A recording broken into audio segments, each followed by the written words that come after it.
Hello, ladies and gentlemen. My name is William Washington. How are you? Well, I'm fine. I'm doing about, as well as can be expected. While we're dealing with this global pandemic, you know, and I could go on and on all day, talk about that. But I want to talk about something else and switch gears for a second. I want to talk about climate change.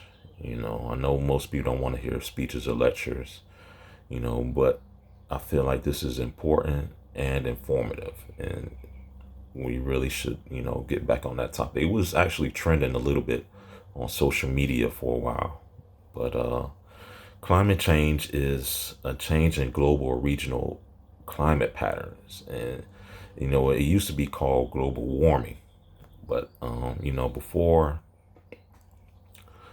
uh, the industrial age, climate change only really occurred naturally. Volcano eruptions, the flow of ocean currents.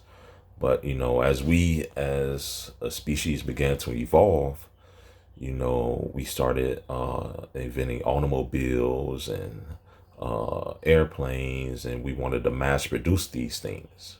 Well, the only way to do that is the use of factories. So as we started building factories, we needed ways to power up those factories. And electricity wasn't enough, and nuclear power didn't exist yet. So the only other real option was burning the fossil fuels, coal, oil, stuff like that. And as we burn those things, they were pumped into our atmosphere, you know, and these were chemicals that were never intended to go into our atmosphere. You know, there's a book by Maria Kumis, How Do Factories Cause Air Pollution? And I think it's a good book for you to read because some of the things, some of the gases that she references in that book, it'll amaze you. I even suggest, going and grabbing a periodic table because I didn't believe, I thought some of the gases she said were even made up. You know, humans, we we impact this earth heavily, and it was at such a great extent that the United Nations decided that they needed to convene and come up with a solution. And the solution they came up with was the Paris Agreement.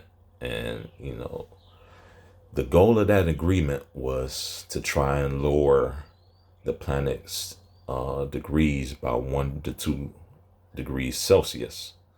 Hopefully this would kind of slow the effects humans was having on this planet.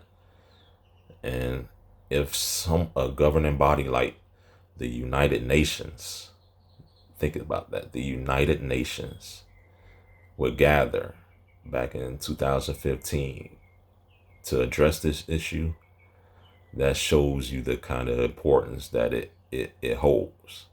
And I hope, after this short little speech, you think about it and think about our part that we play, and it'll be important to you too. Thank you and have a nice day.